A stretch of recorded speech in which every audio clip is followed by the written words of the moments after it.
Hi అండి. Welcome back to my channel mister James Gunti.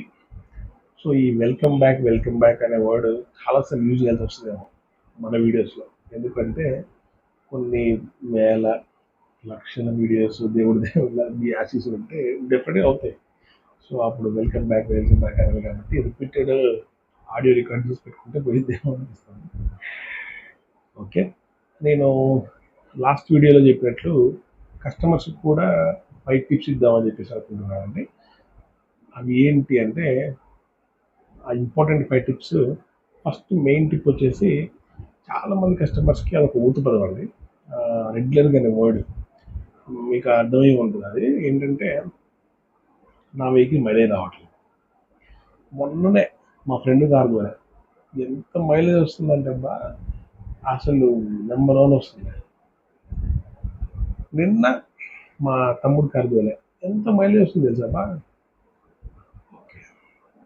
వస్తుంది. ఎందుకు రాదు? ఇప్పుడైనా కానీ మన ఇంట్లో కూరలు ఎవరికి నచ్చవండి, పక్కింట్లో కూరలు మాత్రం కమ్మగా ఉంటాయి అన్నమాట. అది సహజం, మానవ సహజం అది. సో అసలు పాయింట్కి వస్తే ఏంటంటే మైలేజ్ అనేది ఎలా వస్తుంది, ఎందుకు వస్తుంది, అసలు ఏంటి టాపిక్. ఇది టిప్ వన్. ఇప్పుడు ఒక పర్సన్ ఉన్నాడు, అది ఏదన్నా ఒక గుర్రం కానీ గడిది కానీ ఉంది. ఇక్కడ నుంచి ఒక 100 మీటర్లు పరిగెత్తమని చెప్పాడు. పరిగెత్తాడు. ఇక్కడ నుంచి ఇంకొక పర్సన్ని 500 మీటర్లు పరిగెట్టమన్నాడు. ఈ పర్సన్ అలసిపోతుందా అంటే 100 మీటర్లు పరిగెత్తిన పర్సన్ తొందరగా అలసిపోతుందా, 500 మీటర్లు పరిగెత్తినటువంటి పర్సన్ తొందరగా అలసిపోతుందా చెప్పండి. 100 మీటర్లు పరిగెత్తినటువంటి పర్సన్ తొందరగా అలసిపోతుంది. 500 మీటర్లు పరిగెత్తినటువంటి పర్సన్ మెల్లగా తన ఎనర్జీని గెయిన్ చేసుకుంటూ గమ్యానికి వెళ్ళిపోతాడు. ఇక్కడ ఎనర్జీ ఎవరి తొందరగా లాస్ అయిపోయింది?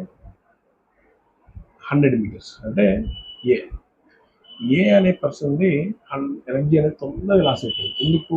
100 మీటర్స్ కాబట్టి, ఎఫెక్ట్స్ మొత్తం పెట్టాలి కాబట్టి తన రన్నింగ్ అనేది చాలా స్పీడ్ చేస్తేనే కాంపిటీషన్లో విన్ అవుతుంది, లేకపోతే గెలవలేడు. కాబట్టి 500 మీటర్స్కి ఎట్లా ఒకేసారి మనం ఉరికి విన్ అవుతామా? ఉరికిలేము.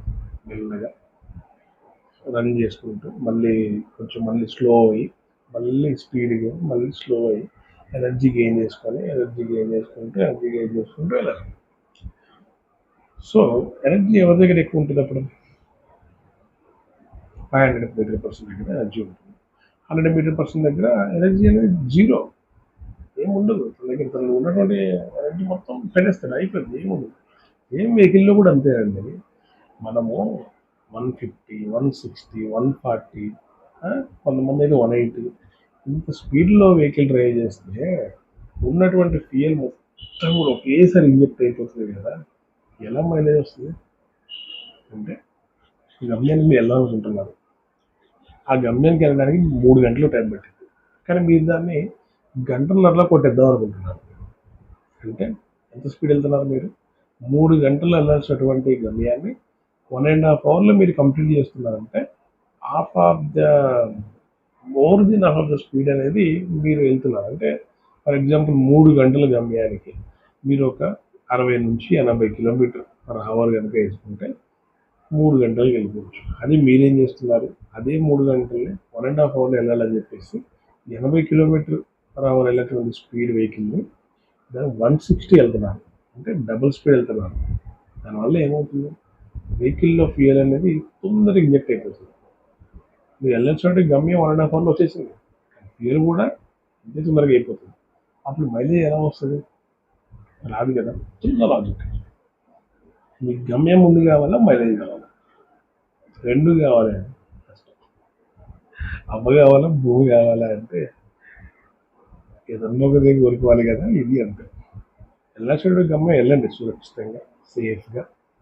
మైలేజ్ తోటి వెళ్ళాలనుకుంటే 60 కిలోమీటర్ స్పీడ్, లేకపోతే 80 కిలోమీటర్ స్పీడ్ అనేది కట్ ఆఫ్. వాళ్ళు అడిగితే 100 లోపుగా, మ్యాక్స్ టు మ్యాక్స్ 100 లోపు, 100 లోపు టచ్ చేసుకుంటూ వెళ్ళిపోవచ్చు.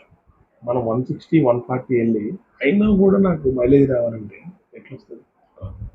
అదొక ఫస్ట్ టిప్ అండి.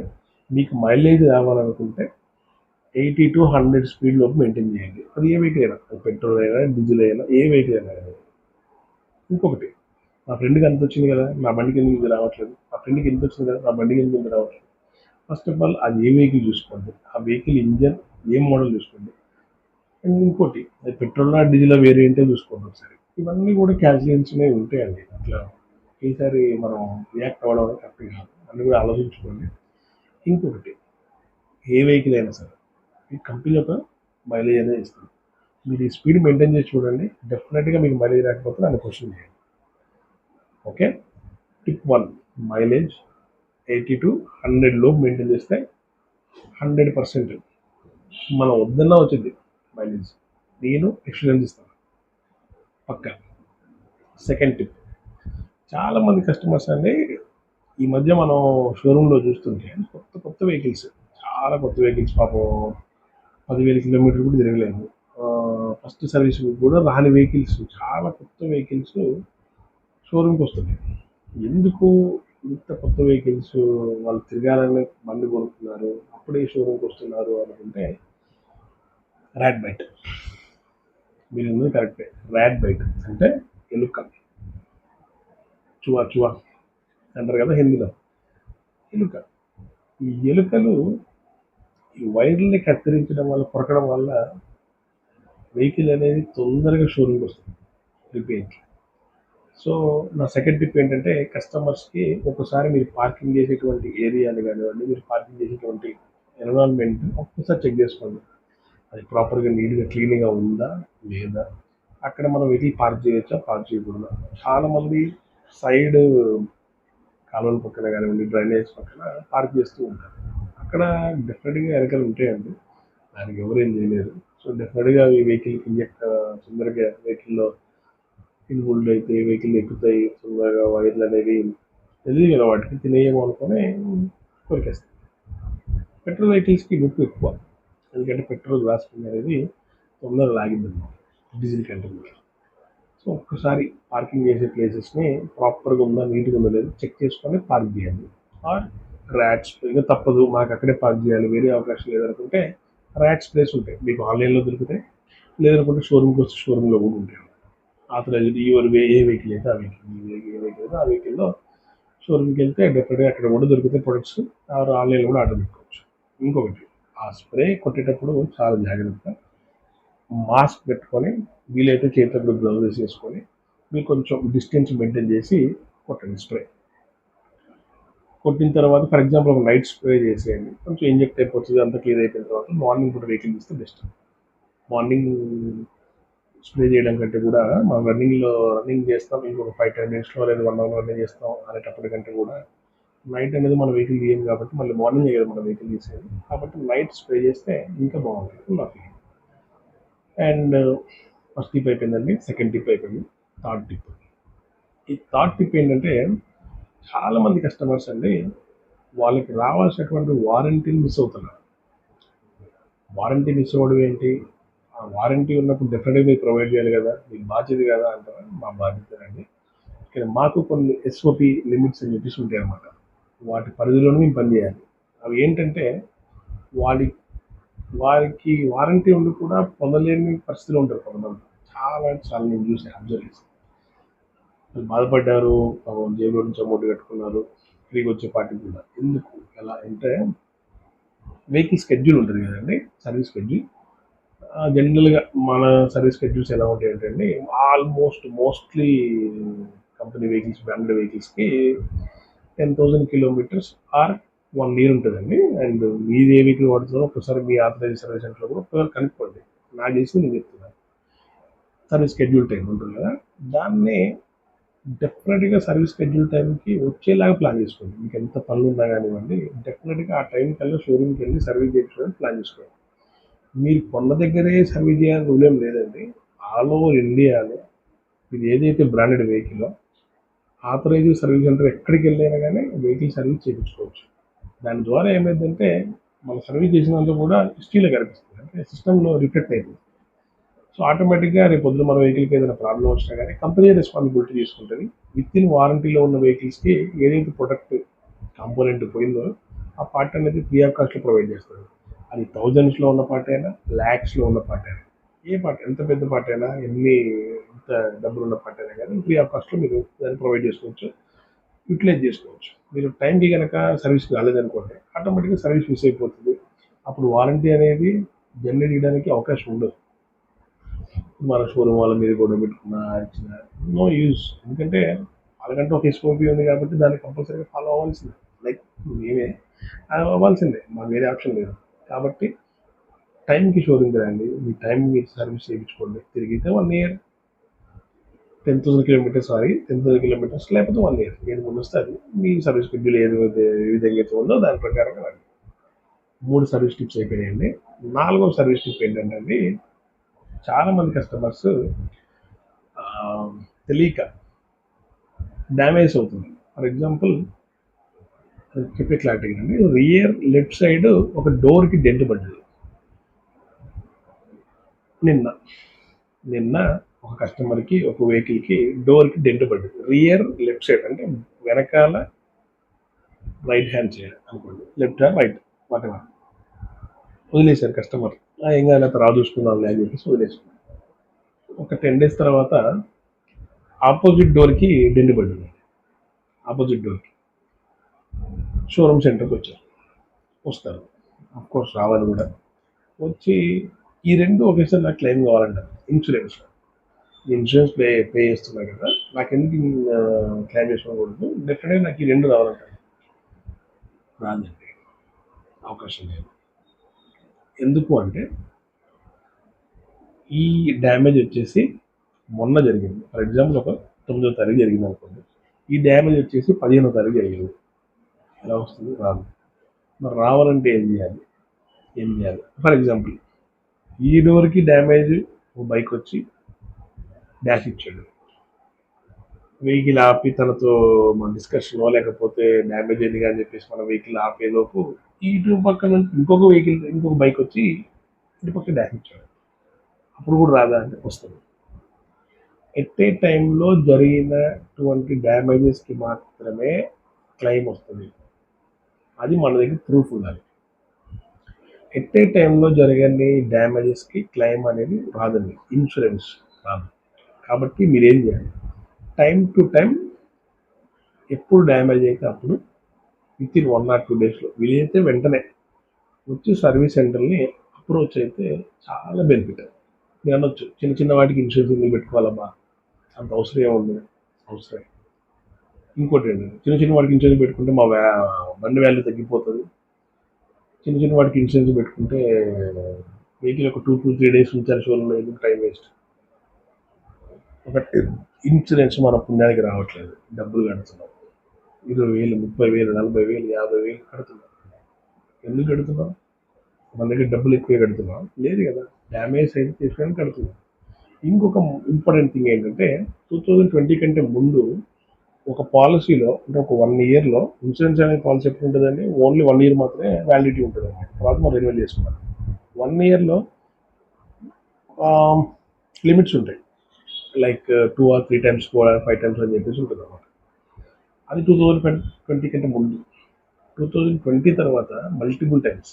ఫర్ ఎగ్జాంపుల్ ఈరోజు ఇప్పుడు మీరు క్లెయిమ్ చేసుకోవాలి వెళ్ళిపోతున్నారు షోరూమ్ నుంచి, ఇంటికి వెళ్ళే లోపు ఆల్ ఆఫ్ సడన్గా ఇంకో డ్యామేజ్ జరిగింది అన్ఎక్స్పెక్టెడ్గా. అప్పుడు చేసుకోకూడదు కానీ చేసుకోవచ్చు. 2020 తర్వాత ఆథరైజ్డ్ ఇన్సూరెన్స్ పాలసీ కనుక తీసుకుంటే మల్టిపుల్ టైమ్స్ క్లెయిమ్ చేసుకోవచ్చు. చాలామంది నో క్లెయిమ్ బోనస్ పోతుంది, దానివల్ల ఆగుతున్నాం. నో క్లెయిమ్ బోనస్ ఎంత వస్తుంది? మహా అయితే 1000-1500 వస్తుంది. నో క్లెయిమ్ బోనస్ అంటే ఏంటంటే అండి, తెలియని వాళ్ళకి చెప్తాను, నెక్స్ట్ టైం ఇన్సూరెన్స్ రెన్యువల్ చేసుకుంటాం కదా, అప్పుడు డిస్కౌంట్ వస్తుంది. అంటే ఇప్పుడు 20,000 కడతాం, నెక్స్ట్ టైం మళ్ళీ 25,000 పెట్టి రెన్యువల్ చేసుకోవాలి కదా, అక్కడ 1500 తగ్గింది కదా. ఈ డ్యామేజ్ అయితే ఏంది, ఇది వస్తే చాలు. అసలు ఇన్సూరెన్స్ ఎందుకు కడుతున్నా మర్చిపోతున్నాం మనం. ఇన్సూరెన్స్ అనేది మన వెహికల్ కోసం మనం కట్టుకుంటాం. మన వెహికల్ డ్యామేజ్ అయితే వెంటనే ఇన్సూరెన్స్ అనేది అప్లై చేసుకోవడం చాలా మంచిది, మీకు బెనిఫిట్. ఫిఫ్త్ టిప్ ఏంటంటే అండి, వెహికల్ ఫ్లడ్‌లోకి వెళ్ళినప్పుడు గానివ్వండి, వెహికల్‌లో వాటర్ ఎంటర్ అయినప్పుడు చాలామంది వెహికల్‌ని మూవ్ చేస్తున్నారు. లేకపోతే వెహికల్ డ్రైవ్ చేయడం గానివ్వండి, స్టార్ట్ చేయడం గాని చేస్తున్నారు. అలా చేయొద్దండి. వెహికల్ ఫ్లడ్‌లోకి వెళ్ళినప్పుడు, ఫ్లడ్ ఎఫెక్ట్ అయినప్పుడు వెహికల్ గనక వాటర్‌లో ఉంటే అస్సలు వెహికల్‌ని స్టార్ట్ చేయొద్దు. అలా చేస్తే మీకే ప్రాబ్లమ్. ఇంజిన్ పట్టేసిందనుకోండి, అనవసరంగా మనకి ఇన్సూరెన్స్ అనేది రిజెక్ట్ అయిపోతుంది. కాబట్టి మీరేం చేయాలి? ఫ్లడ్ ఎఫెక్ట్ అయినప్పుడు వెంటనే near authorization service center approach అవ్వండి. వాళ్ళు ఒక టోల్ ఫ్రీ నెంబర్ ఇస్తారు. లేదా ఒక నియర్ బై ఏదైనా మీకు తెలిసినటువంటి టోయింగ్ వ్యాన్ ఉంటే టో చేసుకొని సర్వీస్ సెంటర్ తీసుకుని వెళ్తే వాళ్ళు ఎక్కడి వరకు అయితే వాటర్ లెవెల్ ఎంటర్ అయ్యాయో ఏ లెవెలా, బి లెవెలా, సి లెవెలా అని చెప్పేసి చూసుకొని దాని ప్రకారం వాళ్ళు ఫ్రీ ఆఫ్ కాస్ట్లో మీకు పార్ట్స్ అనేవి రీప్లేస్మెంట్ చేసి ఇస్తారు. ఇన్సూరెన్స్ ఉంటేనే. అండ్ ఆల్సో స్టార్ట్ చేయకుండా ఉంటే బెనిఫిట్ అనమాట. కాబట్టి ఫస్ట్ పాయింట్ ఏంటంటే మన వెహికల్ని ఎప్పుడైనా కానివ్వండి స్టార్ట్ అనేది అసలు 1% కూడా చేయకూడదు. మూవింగ్ అనేది 1% కూడా రాకూడదు అనమాట. కాబట్టి 5 పాయింట్స్ గుర్తుపెట్టుకోండి. 5 పాయింట్స్ వచ్చేసి ర్యాట్ బైట్ నుంచి తప్పించుకోవడానికి ట్రై చేయండి. వెహికల్ ర్యాట్ బైట్ నుంచి తప్పించడానికి ట్రై చేయండి. స్ప్రేస్ యూజ్ చేయండి. లేకపోతే ఎన్విరాన్మెంట్ క్లీన్ ఉండేట్టు చూసుకోండి. రెండోది వచ్చేసి టైం టు టైం సర్వీస్కి రావడానికి ట్రై చేయండి. మూడోది వచ్చేసి ఇన్సూరెన్స్ అనేది ఎట్ ఏ టైంలో జరిగినప్పుడు ఎప్పటికప్పుడు చేయించుకోవడానికి ట్రై చేయండి. నాలుగోది వచ్చేసి ఫ్లడ్లో ఎఫెక్ట్ అయినప్పుడు వెహికల్ని డ్రైవ్ చేయొద్దు. ఫిఫ్త్ పాయింట్ వచ్చేసి మైలేజ్ రావాలంటే 100 స్పీడ్ లోపు మెయింటైన్ చేస్తేనే మైలేజ్ అనేది వస్తుంది. డెఫినెట్గా యూజ్ అవుతుందని చెప్పేసి అనుకుంటున్నాను ఈ వీడియో చాలామంది కస్టమర్స్కి. సపోర్ట్ చేయండి, లైక్ చేయండి, షేర్ చేయండి అండ్ సబ్స్క్రైబ్ చేయండి. Mister James Gunti YouTube channel ఏమండి. చాలామంది సెర్చ్ చేస్తుంటే మిస్టర్ జేమ్స్ గుంటి కొడుతుంటే రావట్లేదు కదండి. రాదు. మనం కొత్త కదండి, జూనియర్స్ అంటే ఎల్కేజీ యూకేజీలో ఉన్నాం. 10th క్లాస్ 7th క్లాస్ అయితే వస్తుంది. So mister dot space James Gunti అని టైప్ చేసి సెర్చ్ కొట్టండి.